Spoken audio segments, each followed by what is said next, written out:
Bismillahirrahmanirrahim. Assalamualaikum warahmatullahi wabarakatuh. Waalaikumsalam warahmatullahi wabarakatuh. Ya, terima kasih Bapak Ibu semua atas waktunya. Izinkan saya di sini seperti yang tadi disampaikan oleh Buning ya. Belum tentu yang ada di depan ini lebih tahu atau lebih pintar daripada Bapak Ibu yang berdiri di sana itu. Kemungkinan mungkin Bapak Ibu lebih mengetahui daripada saya, cuman pada saat ini saya yang mendapat kesempatan untuk bisa ada di depan ini. Baik Bapak Ibu semua, di sini saya akan mendiseminasikan tentang budaya positif yang saya dapatkan di program Guru Penggerak ini. Ya, Ibu, sekali lagi terima kasih telah mengizinkan saya untuk berada di depan sini. Di sini saya akan mempresentasikan tentang pemaparan budaya positif. Lanjut Pak Ardi. Nah, coba kita tenangkan hati dulu, tenangkan pikiran. Tadi udah kenyang ya? Ada cemilan sedikit sogokan ya? Udah ya? Ya, arahkan semua perhatian untuk fokus belajar, menghadirkan rasa ingin tahu, syukur dan kebijaksanaan. Karena apa? Karena seperti botol ini gitu. Kalau kita ngerasa, saya mah udah tahu, ini apa sih gitu. Seperti botol ini sudah penuh gitu. Mau diisi lagi pun nggak akan bisa. Kenapa? Karena akan luber gitu. Karena merasa sudah ada isinya. Tapi kalau misalkan kita menghadirkan rasa ingin tahu kita kosongkan wadah kita, nanti apa yang kita dapatkan bisa kita terima dan bisa kita pilih. Oh ternyata ini ilmu yang baru untuk kita. Gitu. Nah, di sini kita akan membahas tentang konsep utama dari budaya positif. Ada 6 konsep utama dalam budaya positif. Konsep yang pertama adalah disiplin positif dan nilai-nilai kebaikan. Yang kedua adalah motivasi, hukuman, penghargaan, dan restitusi. Yang selanjutnya adalah keyakinan kelas atau keyakinan sekolah. Yang selanjutnya adalah kebutuhan dasar manusia. Lalu posisi kontrol restitusi, dan yang terakhir adalah segitiga restitusi. Nah, dari pernyataan pemantik, Bapak Ibu, pertanyaan pemantik ya, apa pentingnya menciptakan suasana positif di lingkungan belajar Bapak Ibu? Kira-kira apa seberapa penting sih untuk menciptakan suasana belajar yang positif di lingkungan kita? Kenapa? Biar belajarnya tuh nyaman, tertib, kondusif ya. Ya betul, sangat penting ya. Suasana positif itu sangat penting ya, apalagi di kita ya di kawasan sekolah ya, di lingkungan sekolah ini sangat penting. Karena apa? Karena dengan lingkungan yang positif akan mempengaruhi perilaku yang positif, dan begitu pula sebaliknya, dari perilaku yang positif akan membentuk suatu lingkungan yang positif. Next, Pak Hardi ke PDF dulu ya.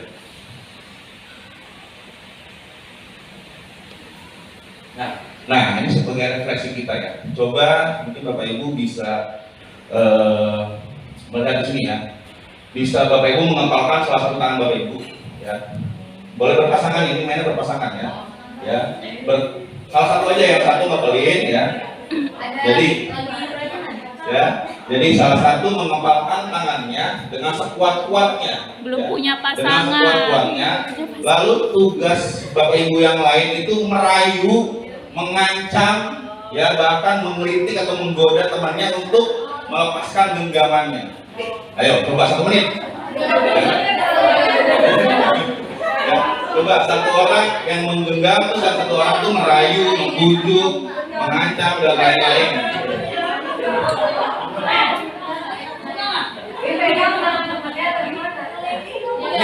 Dirayu, dibujuk, ayo buka dong, buka, mau nggak gitu.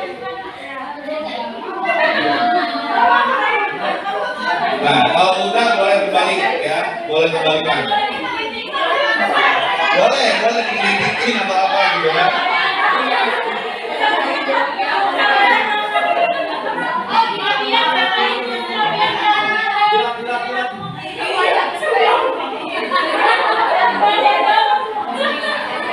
Ada yang sudah berhasil?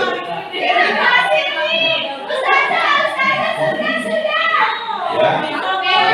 Baik, Bapak Ibu. Next Pak Hadi. Nah, ini pertanyaannya Bapak Ibu. Apakah Anda Atau teman Anda itu berhasil membuka kepalan tangan? Hah? Berhasil? Tidak, ya. Mengapa nggak berhasil? Siapa yang tadi ngepel? Nah, kenapa? Kenapa nggak mau dibuka?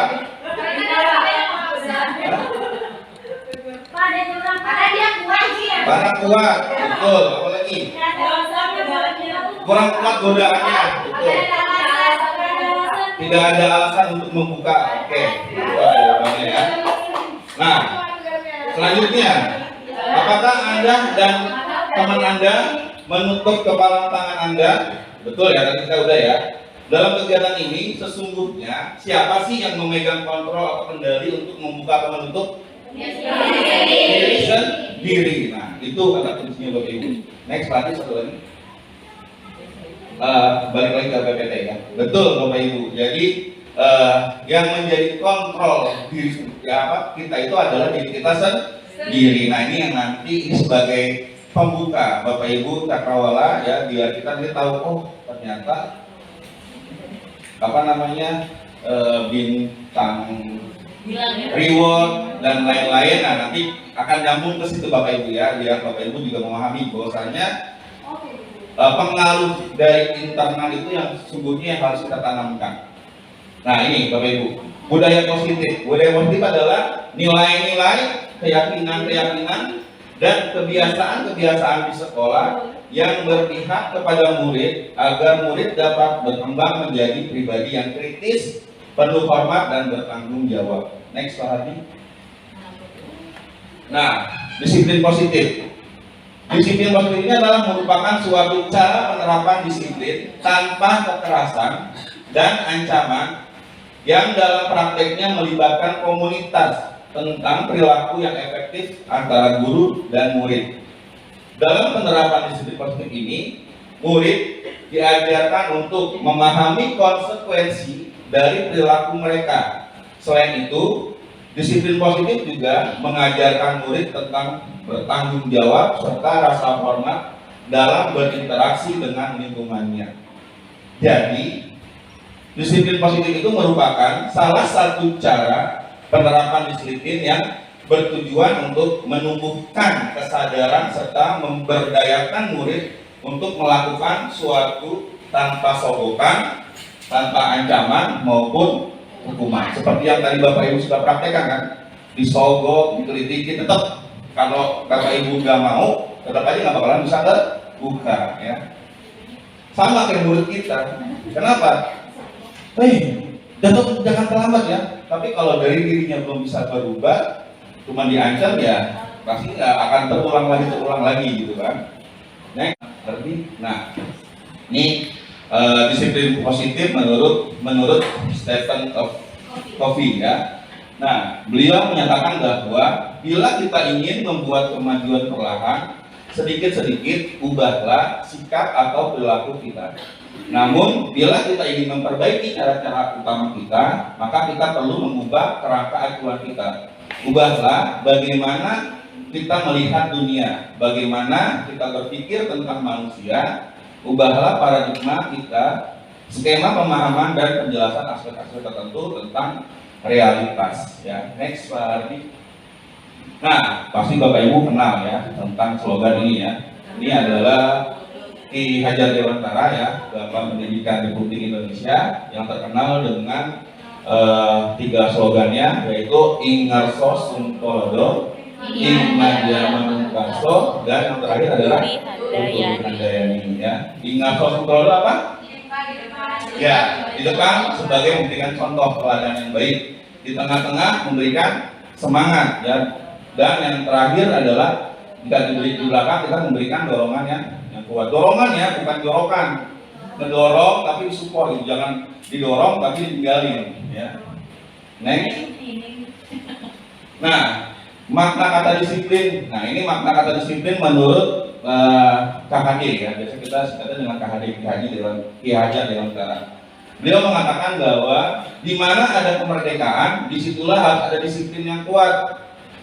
Sungguh pun disiplin itu bersifat self disiplin ya, yaitu kita sendiri yang mewajibkan kita dengan sekeras-kerasnya tetapi itu sama saja, sebab jikalau kita tidak cakap melakukan self disiplin, wajiblah penguasa lain mendisiplinkan kita, dan peraturan demikian itulah yang harus ada di dalam suasana yang merdeka. Jadi hal yang utamanya adalah harus dari diri kita sendiri atau dari siswa itu sendiri. Kalau siswa itu masih belum bisa untuk mendisiplinkannya, barulah kita sebagai orang lain atau pihak di luar itu untuk mencoba untuk mendisiplinkan diri kita, ya. Nah, di situ Ki Hajar Dewantara menyatakan bahwa untuk mencapai kemerdekaan atau dalam konteks pendidikan kita saat ini, untuk menciptakan murid yang merdeka, syarat utamanya adalah harus ada disiplin yang kuat. Disiplin yang dimaksud itu adalah disiplin dari diri sendiri yang memiliki motivasi internal. Jika tidak ada yang memiliki motivasi internal, maka kita memerlukan pihak lain untuk mendisiplinkan kita atau memotivasi eksternal. Karena berasal dari luar, bukan dari dalam diri kita sendiri. Jadi yang utamanya adalah dari dalam, dari internal. Baru setelah itu kita memerlukan penguatan dari sisi orang lain, atau dari sisi eksternalnya. Lanjut Pak Ardi. Nah, di sini sampaikan pula bahwa pendidik sebagai pamong yang menuntun dan memberikan arahan kepada anak, sehingga anak tidak salah jalan dan tidak salah dalam melangkah dan membahayakan dirinya. Membimbing dan mendidik anak hendaknya sesuai dengan kodrat alam, kodrat zaman, agar anak dapat memiliki budaya pekerti yang luhur dan mulia. Ya, jadi mendidik anak itu sesuai dengan kodrat alam dan kodrat zaman. Kodrat alam itu apa sih Pak? Kodrat alam itu adalah sesuai dengan alam media. Contohnya gini, anak yang ada di pegunungan, apakah akan sama mendidiknya dengan anak yang ada di daerah pesisir pantai? Tentu tidak ya. Apalagi biasanya misalkan nih pembelajaran konkret anak yang ada di tepi pantai, dia disuruh bawa pohon-pohon yang adanya tumbuhnya di hutan gitu, atau di pegunungan, itu kan akan sulit gitu. Nah itu pendidikan yang tidak sesuai dengan kodratnya, dengan alamnya gitu kan. Nah, biasanya harus disesuaikan gitu, dan rata-rata mungkin kita perasaan gitu, kok anak ngomongnya kenceng banget, teriak-teriak. Nah ternyata memang anak-anak yang hidupnya di daerah pesisir pantai memang sudah terbiasa berbicara dengan logat yang keras ya, dan itu pun juga terjadi kan? Mungkin dengan anak kita yang backgroundnya orang tuanya Sunda yang kelihatannya halus, dengan anak kita mungkin yang dari Sumatera gitu kan, mungkin Bapak Ibu juga ngerasain, nah itu ibu guru kok ngomongnya tegas gitu ya, padahal tegas ngomongnya memang begitu. Nah itulah kodratnya. Dan kalau kodrat zaman tadi ya sesuai dengan zamannya, kita tidak bisa mendidik anak kita itu sesuai pada saat kita waktu masih SD, itu akan tertinggal gitu zamannya gitu, bukan sesuai dengan zamannya lagi. Next Pak Adi. Nah, disiplin positif itu akan melahirkan nilai-nilai kebajikan. Nah, inilah intisari dari budaya positif ya. Nilai-nilai kebajikan itu terangkum dalam yang namanya, yang nanti akan kita wujudkan, yaitu adalah profil pelajar Pancasila. Yang pertama, beriman dan bertakwa kepada Tuhan Yang Maha Esa dan berakhlak mulia, berpendidikan global, gotong royong, kreatif, beneran kritis dan mandiri. Next. Nah, ini adalah motivasi perilaku manusia. Dengan yang timbul pada diri seseorang secara sadar ataupun tidak sadar untuk melakukan suatu tindakan dengan tujuan tertentu. Jadi ada 3 motivasi perilaku kita sebagai manusia. Nah, nanti kita bisa merefleksikan diri kita ya. Yang pertama, menghindari ketidaknyamanan. Maksudnya apa? Yaitu murid melakukan disiplin karena dia takut dihukum.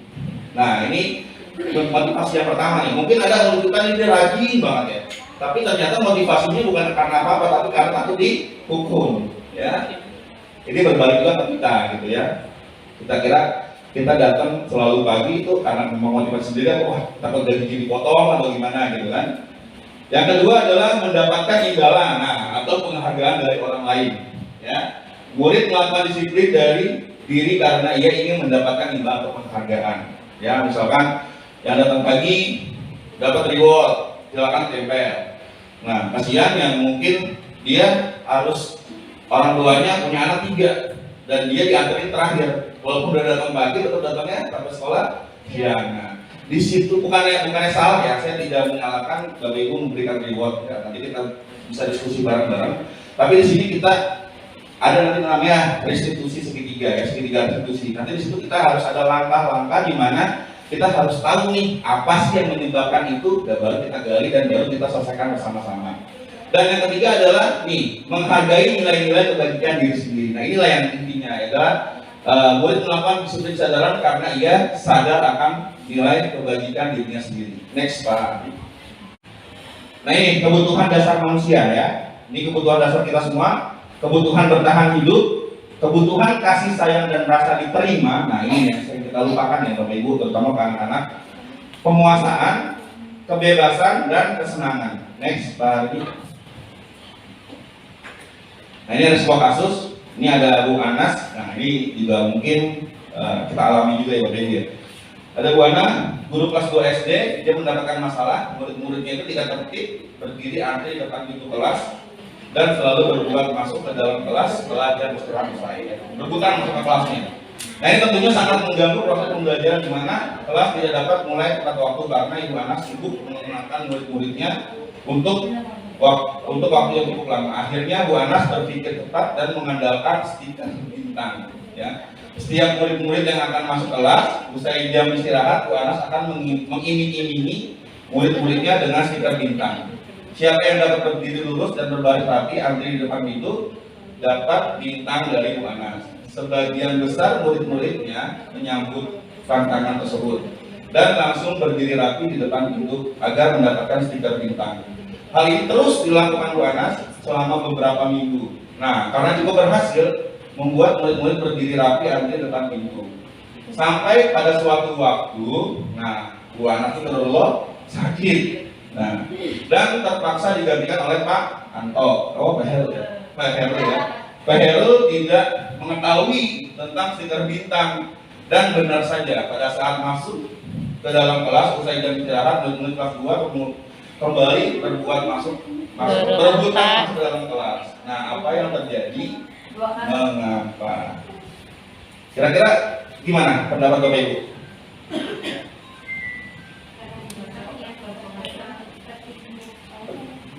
Ya, jadi ini kasusnya anak-anak itu mau tertib masuk kalau berdiri dengan pendapat bintang, sehingga ketika ada nanti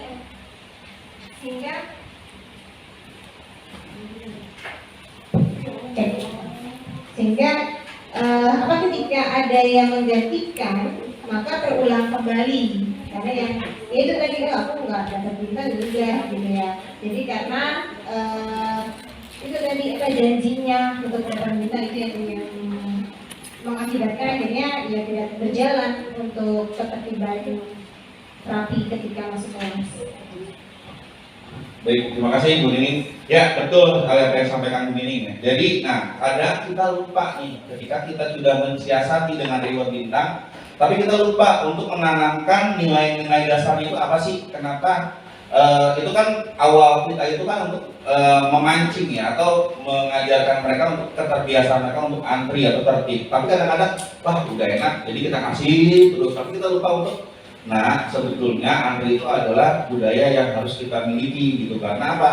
Karena dengan antri semua jadi tertib, kalian juga masuk tidak desek-desekan. Kalau desek-desekan di depan pintu, nanti ada yang kegencet, ada yang pingsan, atau ada yang benjol, nanti gimana? Jadi kita lupa untuk menanamkan itu. Yang penting rapi, masuk tertib gitu kan. Nah, akhirnya ketika tidak ada reward itu, nah, akhirnya anak-anak ya kembali ke habitatnya. Dan saya merasa di sekolah kita ini udah bagus ya. Kenapa? Karena reward yang kita berikan itu bukan hanya soal akademik, tapi ada beberapa pertimbangan yang kita pertimbangkan kan. Pertama, kedisiplinan itu udah oke.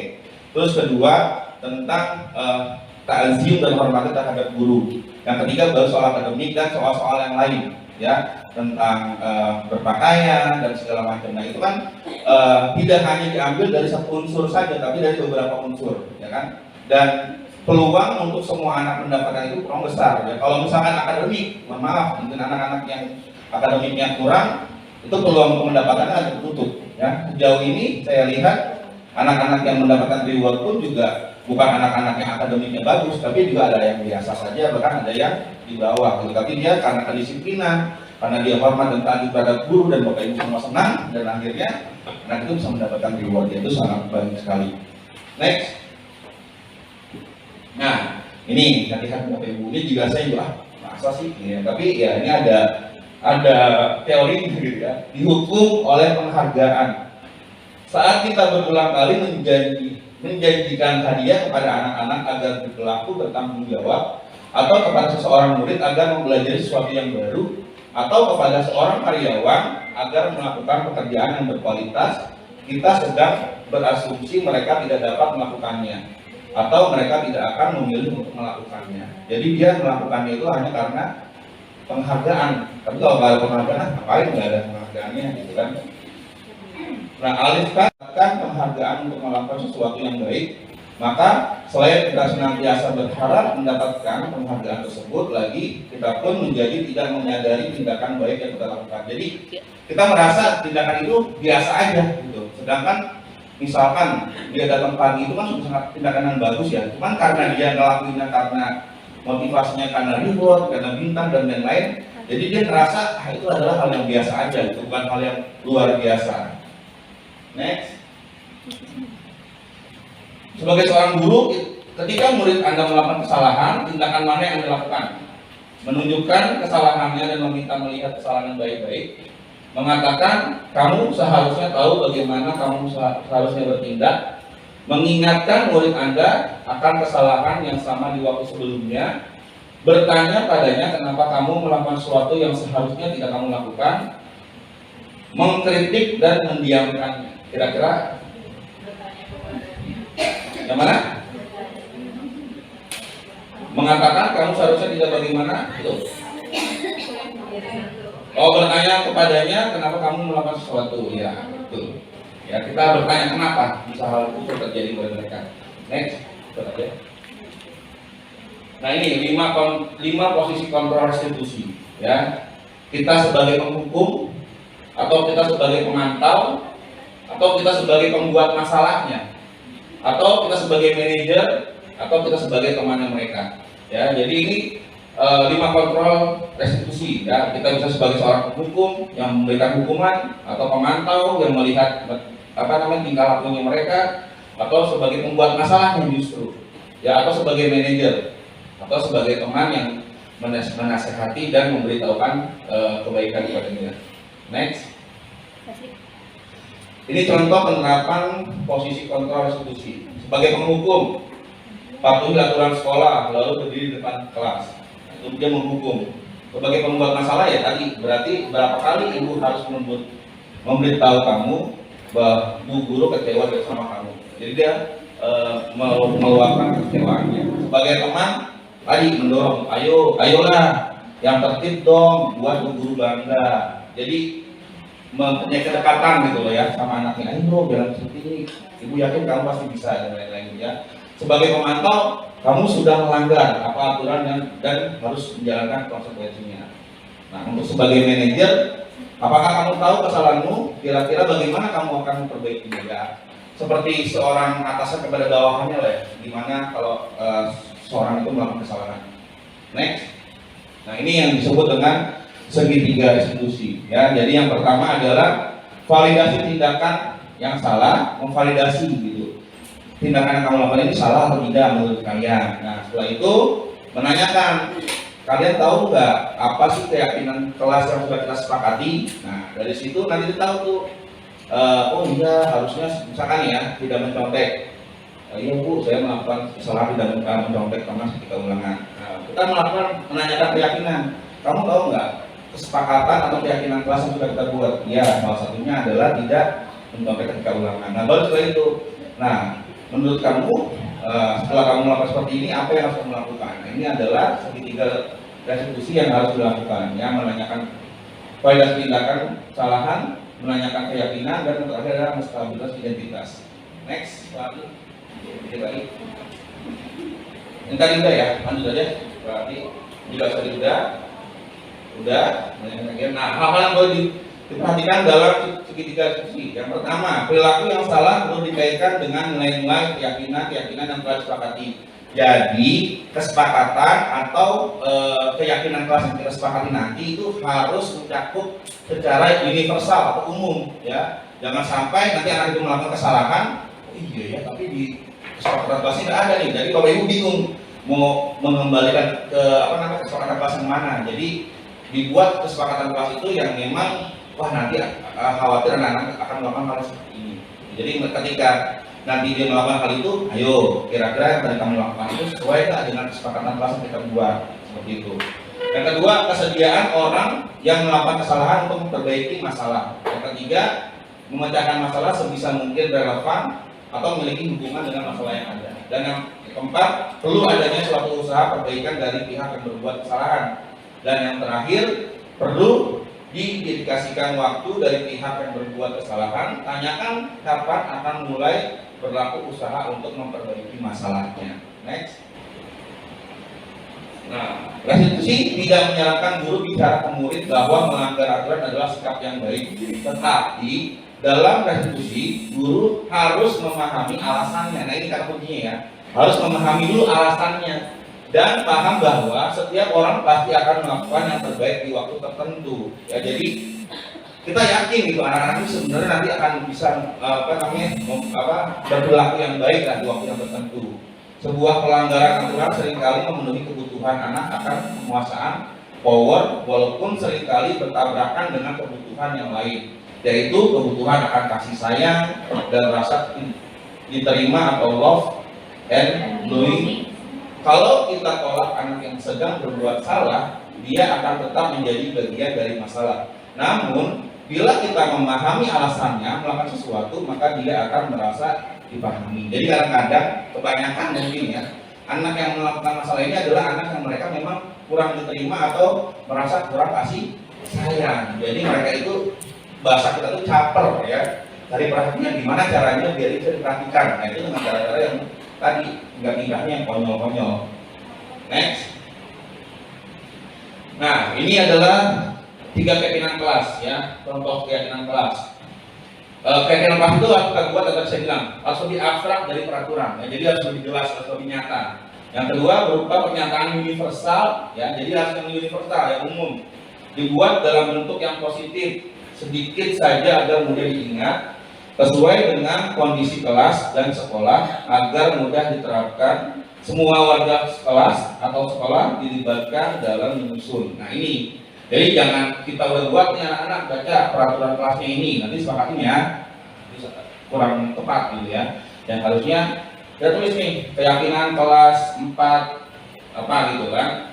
1, apa ayo? Ini Bu, oke tulis. Apalagi ini Bu, oke. Atau dibikin pakai stick note, apa stick note ya, stick note, mereka suruh tulis, mereka tempel, nah nanti dari situ Bapak Ibu rangkum kira-kira apa masukan-masukan dari mereka terkait keyakinan kelas. Lanjut Pak Ardi. Nah ini contoh keyakinan kelas 1 misalkan, tiap anggota kelas perlu belajar. Jadi kalau ada anak yang ngantuk, yo kesepakatan kelas kita gimana? Belajar Bu. Nah, kamu tadi belajar atau tidur? Tidur. Nah, salah atau tidak? Iya Bu. Nah, kan bisa ya. Setiap anggota kelas perlu senang. Nah ini juga sama ya. Kalau ada teman yang nangis, kamu nangis kenapa? Didorong, dijorokin Bu sama ini. Nah panggil anaknya kan. Dan ini juga penting ya Bapak Ibu ya. Ketika kita memanggil itu, kita mengasingkan dulu dia dari temannya. Apa? Untuk menghargai dirinya dia itu menghukum di depan orang lain. Gitu. Jadi kita panggil dulu yang tadi itu mengasingkan dia dulu dari temannya. Nah, ketika dia sudah balik lagi ke habitatnya, dia sudah menjadi perilaku yang lebih baik. Setiap anggota kelas perlu melakukan tugas, ini sampai sama semuanya ya. Ini di kelas 5 juga sama, bersikap positif, senantiasa menjadi diri terbaik, percaya dan menghormati orang lain. Ini yang paling penting ya, percaya dan menghormati orang lain.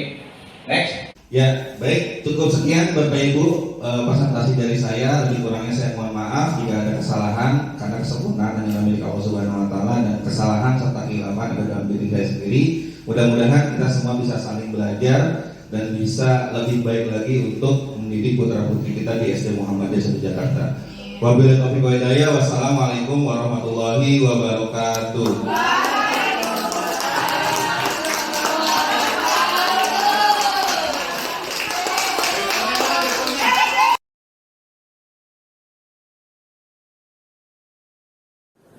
Assalamualaikum warahmatullahi wabarakatuh. Waalaikumsalam warahmatullahi wabarakatuh. Ya, anak soleh. Siap. Ya, pada kesempatan kali ini di awal semester genap ini, Bapak akan mengajak kalian, kita semua, untuk membuat suatu kesepakatan kelas atau keyakinan kelas. Ya. Nah, sebelum kita merancang sebuah keyakinan kelas atau kesepakatan kelas, nah, sini Bapak mau tanya dulu nih. Siapa di sini yang tahu apa itu tata tertib? Ya, apa tata tertib? Peraturan? Ya, peraturan kelas ya, peraturan kelas yang sudah dibuat oleh sekolah. Contohnya apa? Ada yang tahu nggak tata tertib contohnya apa? Membuang sampah pada tempatnya, apalagi? Menyusun sepatu di rak, apalagi? Berdoa sebelum dan sesudah belajar, apalagi tadi? Tiket kelas, ya itu adalah tata tertib yang sudah diatur oleh sekolah, ya kan? Itu sudah jadi dalam bentuk tata tertib atau aturan yang telah dibuat oleh sekolah. Nah, di sini nanti kita akan menyepakati tentang keyakinan kelas kita, ya. Nah, bedanya keyakinan kelas dengan tata tertib, ya, kalau tata tertib itu adalah peraturan yang sudah dibuat oleh sekolah. Kalian mau tidak mau, suka atau tidak suka, harus mengikuti tanpa ada pendapat atau pendapat dari kalian atau saran dari kalian. Nah, untuk keyakinan kelas ini nanti kita akan menyepakati bersama, ya, keyakinan-keyakinan apa saja yang nanti akan kita sepakati dan kita semua akan jalankan, ya. Nanti kita tulis peraturan keyakinan apa saja, ya, nanti kita tempel di sini, lalu nanti kita tanda tangani bersama-sama, ya. Nah, sebelum keyakinan kelas, Bapak ingin menanyakan satu hal. Kira-kira apa sih yang ada dalam impian kalian tentang kelas kalian ini? Apakah kalian ingin kelas kalian ini kotor, atau ingin kelasnya itu nyaman, atau bersih? Yo, apa? Keinginan kalian, impian kalian itu tentang kelas kita ini apa? Bersih. Kertas ini, silakan kalian isi, ya, tentang impian-impian kalian atau peraturan-peraturan yang akan kita sepakati bersama. Misalkan tadi berdoa sebelum dan sesudah belajar. Lalu apa? Membuang sampah pada tempatnya. Terus apa lagi? Menaruh sepatu atau sendal di kan? Silakan kalian tulis keyakinan kelas apa yang kalian harapkan di kelas kita nanti. Yang akan... Terkadang kita lupa dunia ini tak akan selamanya menunggu kita menaklukkan ragu, beranikan diri. Kan ku kejar mimpi dan ku terbang tinggi. Tak ada kata tidak, ku pasti bisa. Dan ku coba lagi. Ini semua sudah ada saran-saran atau pendapat dari kalian tentang keyakinan kelas yang akan kita sepakati bersama. Ya, bisa kita bacakan di sini ya. Di sini ada kelas harus bersih dan tidak bau, ya. Terus ada lagi datang tepat waktu, membuang sampah pada tempatnya, tidak berkata kasar. Oke. Mengucapkan salam, nah, nih, ya, mengucapkan salam ketika ingin masuk atau keluar kelas, ya. Lalu saat di kelas lepas sepatu dan taruh di rak sepatu. Oke. Melakukan tiket kelas sesuai. Paling banyak itu yang pertama itu datang tepat waktu. Sepakat? Ditulis datang sekolah tepat waktu.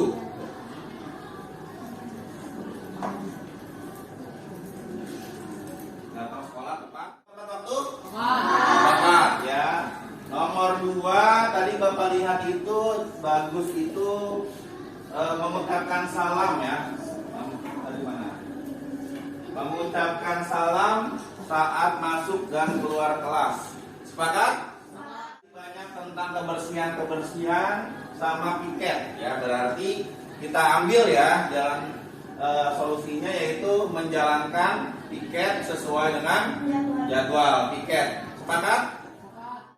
Tadi Bapak lihat di sini jangan berisik, jangan berkata kotor, ya.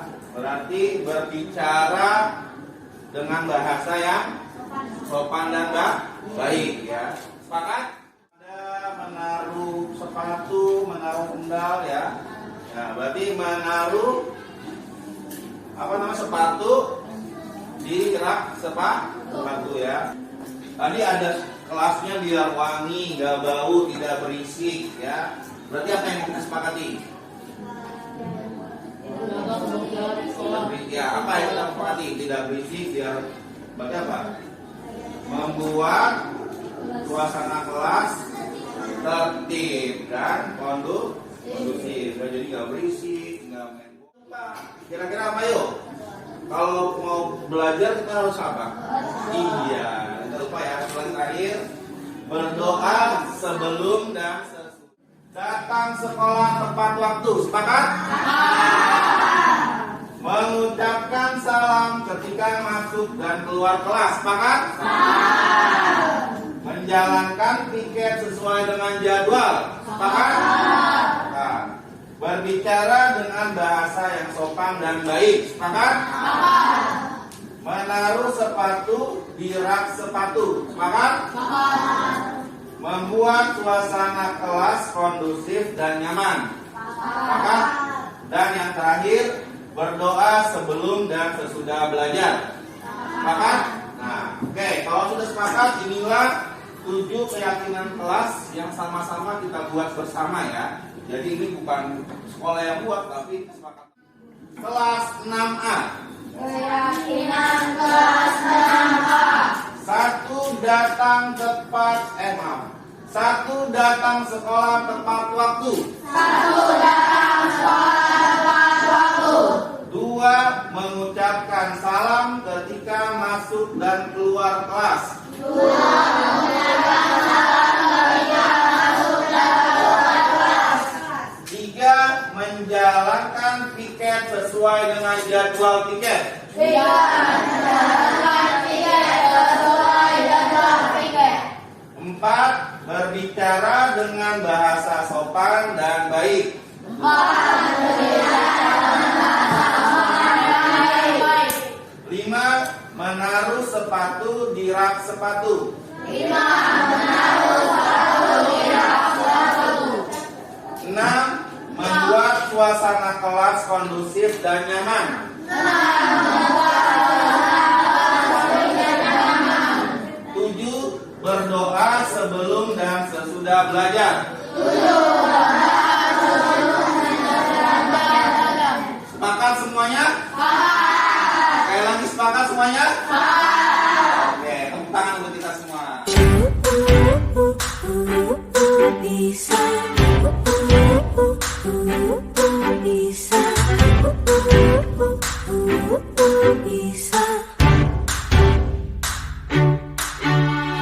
Terkadang kita lupa.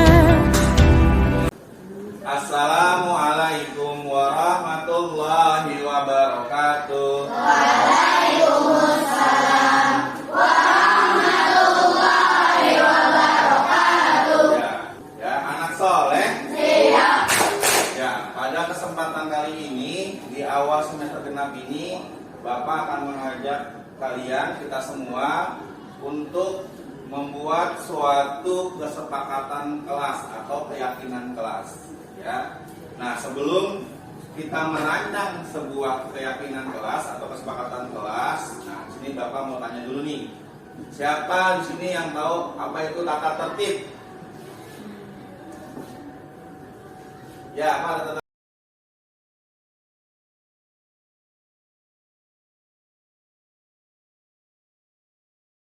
Assalamualaikum warahmatullahi wabarakatuh. Salam sejahtera untuk kita semua. Segala puja dan puji hanya milik Allah Subhanahu wa taala atas segala nikmat yang telah diberikan kepada kita semua. salam dan salawat senantiasa kita haturkan kepada Nabi Muhammad Sallallahu Alaihi Wasallam beserta sahabat dan keluarganya. Bapak Ibu guru hebat, kami bersyukur salah satu guru kami, Muhammad Hardianto, mengikuti program calon guru penggerak angkatan 7. Banyak sekali perubahan yang kami alami di sekolah. Guru-guru kami termotivasi untuk terus berkembang, kreatif, dan berinovasi, memberikan pembelajaran yang terbaik untuk murid-murid kami. Meningkatnya pembelajaran yang berpusat kepada murid, sehingga kemampuan akademik murid-murid kami semakin berkembang. Dengan program guru penggerak, seorang guru menjadi agen reformasi pendidikan, sehingga akan merubah pendidikan yang ada di Indonesia, khususnya adalah di SD Muhammadiyah 1 Jakarta. Salam semangat, salam bahagia guru-guru hebat. Wassalam. Dan ku coba lagi ditemani